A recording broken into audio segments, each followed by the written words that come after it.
Everybody's talking about Kool Kovers. Kool Covers are cleat covers. They cover the cleats on the shoes Yes. for the rider. These cleat covers are really small. They come with a little silver hook. They can be hooked together when you want to store them, and you can even hang them on the bicycle seat. What are some of the brands that your Kool Covers cover? The two look, the Delta and the Keo. Then I have the Shimano spd-sl, and then I have the Speedplay X. What's the website? It's Kool Kovers, Kool Kovers. All right. .com.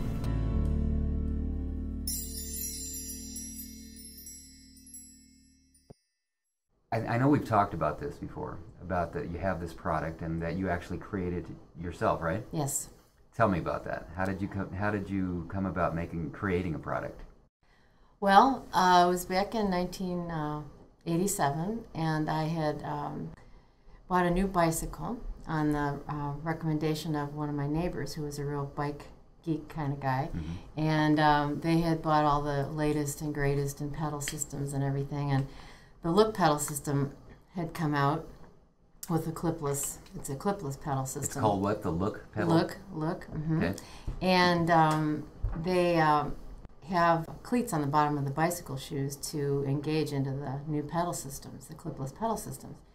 So my neighbor helped me find the bike and the pedal systems and all that, and he told me to go over to one of the bike shops. And so as I was getting fit, as the guy at the bike shop was fitting the bike and getting the pedals on and everything, we were just having a conversation about the new system for the pedals and how the cleats are on the bottom of the bike shoes are hard to walk on. And he said, just, you're not going to want to walk on these shoes very much, so when you get off your bike, just take them off or put on different shoes or something. He said they're very hard to walk on. And I said, well, doesn't someone have any kind of a product that you can put on the bottom of the bike shoe, like ski boots? I'm a skier, and ski boots had something called cat tracks for to put on the bottom of the ski boots to protect the boots from wearing out and to help you to walk in your ski boots.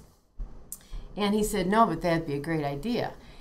And so, it was one of those light bulb moments where it just goes, and then I just thought more about it after a couple of weeks, and I decided, maybe I should develop something for the bottom of these bike shoes, because if I'm going to need to walk on these and cover up the cleats somehow so I can walk on them, maybe other people would too. So that was really how the idea got started. So these are, I'm gonna back you up a little bit, because although I know how to ride a bicycle, mm-hmm. I've never ridden a bicycle. In fact, I've avoided bicycles that have these marriages between the feet and the pedals, because it just scares the hell out of me. When I get on a bike, that I'm not going to be able to disengage my foot from the pedal if I have to save myself if I'm falling. Yeah, and that was a concern of mine, but I have to tell you, to me it's very safe if you know just a simple little trick, really. First of all, the Look style, and the others too, for the most part, are fairly easy. You just take your foot and you just twist it. Just do a slight twist to the side and it disengages. Oh. Yeah, it's very quick. It's just a quick little twist out. And the racers have things anchored down pretty tightly so that they don't come out. Right. So it depends on your style of riding, what you're looking for. But as a general rider, you can have them set so that you can disengage very easily. And what I used to do is just ride with them engaged, and then if I came to a place where I thought I might have to stop, I would just turn my heel quickly and disengage, but keep my foot there. And then if I didn't have to stop, I just click back in and keep going. So there's just a little secret, but it's not really that difficult at all. Right.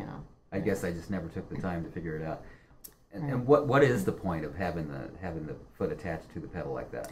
Well, it provides. It really started with the racers. Greg LeMond, for instance, won he won 3 Tours de France, but one of them, he had this Look pedal system, and they really wanted it for efficiency. They would gain seconds, because once you're connected to the pedal, you're really more one with the bicycle. You don't have slippage and things if you're connected like that. So it really provides a more efficient.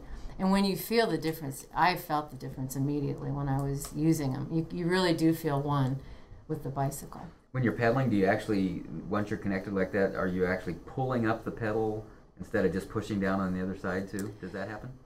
You know, everyone has a different style of riding. I don't ride that way, but you know, I don't pull up like that. Yeah. You know, and I imagine if you study people, everybody's got kind of a different. But everyone, after a while, I think gets their own rhythm with it and feels what's going to work best for them and what isn't. Right.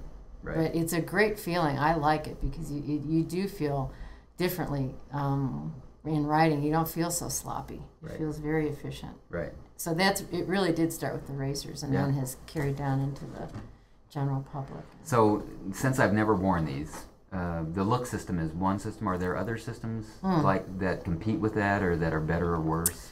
Well, Look was one of the first, and it is a big one. They also did the Look Nevada ski boot bindings and things, so it's a pretty big company out of France. And they were really the first to jump in like that and develop a huge following. They have a very loyal following and a very large following. Yeah. But then people started coming in, and Shimano, for instance, got a license from them to do their own, which was a similar but just a little bit different to make it unique. But it was very similar to the Look one. But I haven't counted them, but I have 5 different style cleat covers myself, and I've chosen some of the more popular ones. But there are others that are less popular, have a smaller market, but are decent pedals. I mean, there's nothing wrong with them. They just, for whatever reasons, people are using these other ones. Some of it's price points that they like. Look always had a good price points. You could get an expensive and less expensive and that kind of thing. Oh, I see. So Yeah. they had different models. Yeah, they would have according to your different budget. models, exactly, according to your budget. Whereas some of them, this is it. You get this one particular style, or maybe 1 or 2 styles, and some of the cleats are different pricing levels.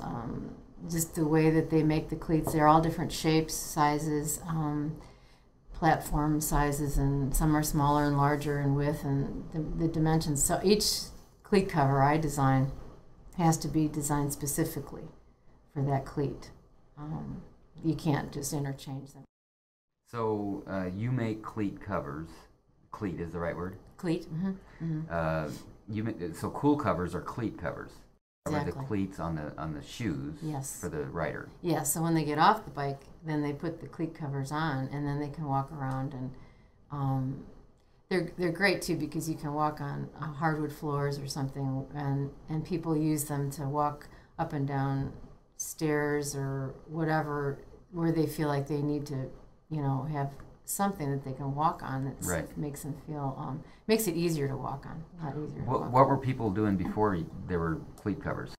Well, I pretty much jumped in when it started. Oh, you did? I would say, because I think Greg won. I think he won one of his first tours in 1985 or somewhere around there, and so between 1985 and 88 or 89, he won all of his 3 tours, Tour de France. So I really jumped on pretty quickly. But at that level, they're just throwing their shoes to people, and Right, right. Yeah. But when you have the bike enthusiasts and the people in the general public, a lot of people were, taking their shoes off and just maybe packing a pair of flip flops or something to put on. I mean, In their jacket or in the backpack or yeah, exactly. in a And saddle on the bike or yes, something? and it's been very, very difficult Yeah. because these cleat covers are really small, and they come with a little silver hook, and they can be hooked together when you want to store them, and you can even hang them on the bicycle seat, if you don't have a jersey pocket, but they fit in a jersey pocket easily, very easily. Now, the manufacturers of the cleats themselves, they manufacture the cleats or the cleats on the shoes, or either or? Do they sell the shoes too?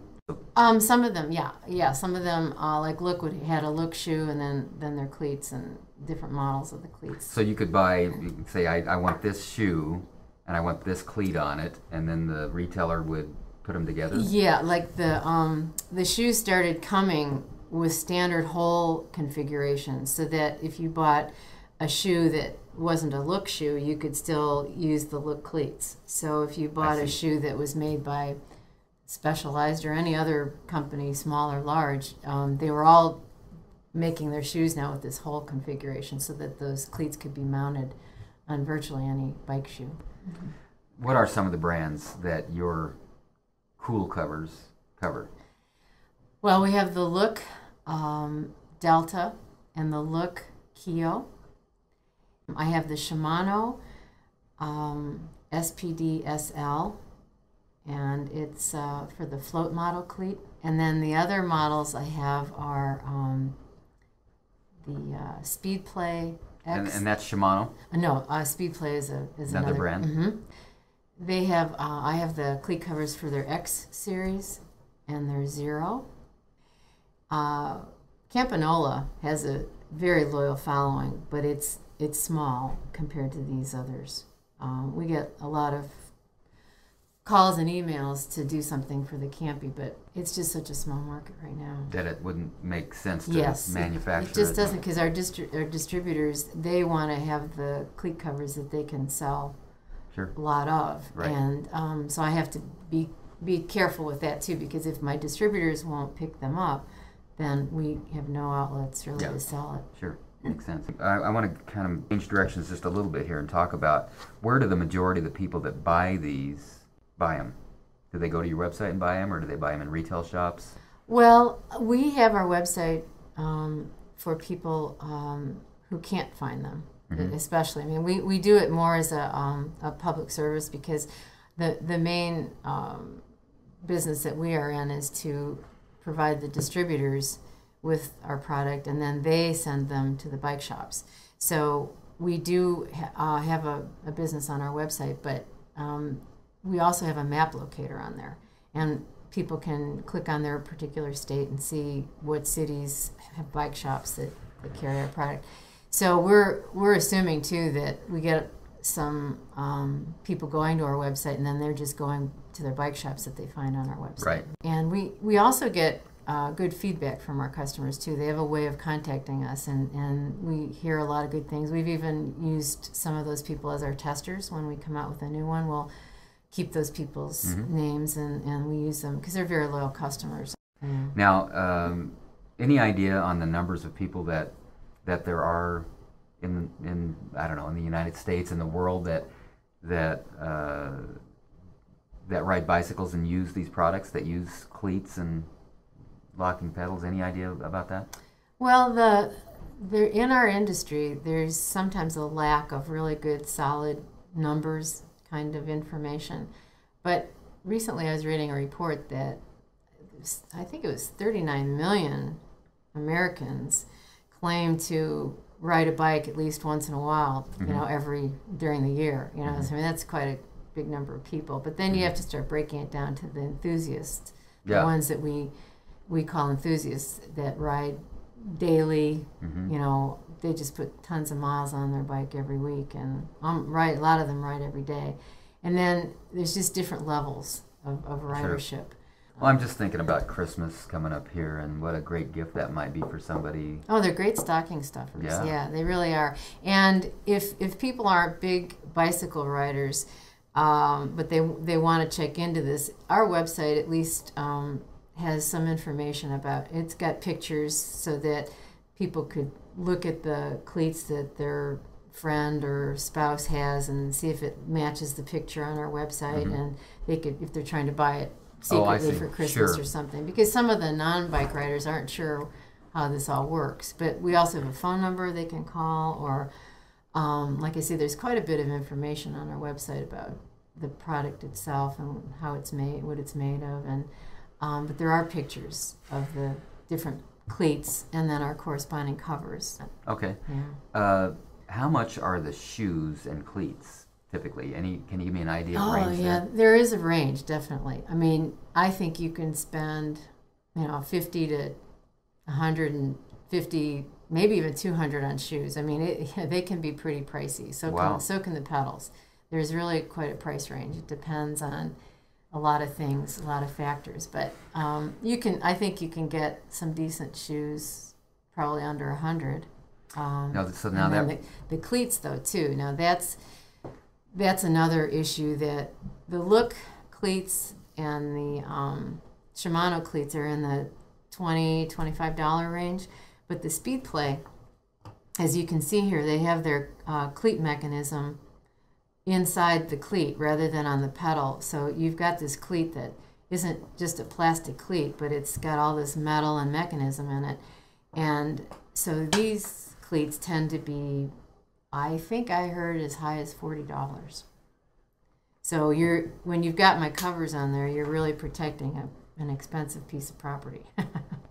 well, and just by looking at this, I'm assuming, based on what you're saying, that the look and the Shimano are plastic and not metal. Is that right? Yeah. See, that's the thing. They're made out of plastic, and our customers tell us that the plastic wears so quickly that they're replacing their cleats constantly. Now, the material that the Kool Kovers is made of, how quickly does that wear? How long before somebody wears through that? Well, we've been checking over the years with people just to see about that, and it varies with the ridership, how much riding that they're doing and how much walking they're doing. Mm-hmm. We had a customer who said that I just heard from him a few months ago. He said he's going on almost 10 years. Well, that's a long time.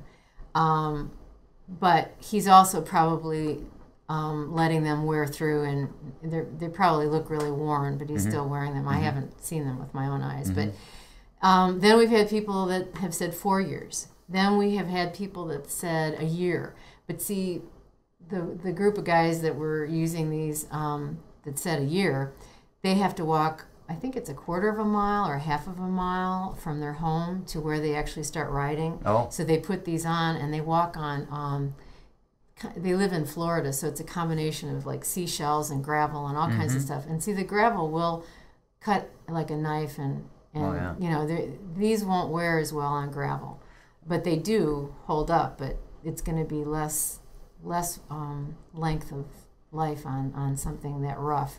They're mainly designed for walking on concrete, asphalt, hardwood flooring, linoleum, wherever people need to be walking around. But when you get to gravel and really rough and uneven surfaces like that, it may kind of cut in. And so these fellows were happy when they got a year's wear on them. What material is that made from? It's a plastic. It's a very high quality plastic.